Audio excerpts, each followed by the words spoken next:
মাথায় গামছাটা বাঁধছি কেন বলো তো? প্রচণ্ড মাথা ব্যথা করছে এখান থেকে এই পর্যন্ত। আর ঘাড়ের ব্যথা, যে ঘাড়ের ব্যথা এখানে করছে। এই দুটা কারণে মাথাটা বাঁধছে। গামছাটা বেঁধে রাখলে মনে হয় মানে রোদের তাপটা হয়তো মাথায় লাগে না, তার জন্য ব্যথাটা একটু কম লাগে আমার যা সম্ভব। কিন্তু আমার এই গামছাটা বেঁধে রাখলে আমার মাথা ব্যথাটা কমে যায়। আর আমার শ্বশুর কী নিয়ে আসছে আজকে বাজারগুলো দেখাবো, আর কি রান্না করছে সেটাও দেখাবো।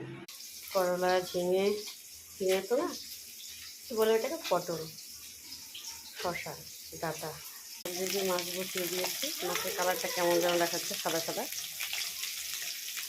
এটা হলো মাছ, 4 পিস মাছ। আমার ছেলে মেয়ে, আমি আর সাথে যদি ছেলে খাবে, না খেলে না খাবে। এমনি সর্ষা রয়েছে মাখা মাখা। মশলা হয়ে গেল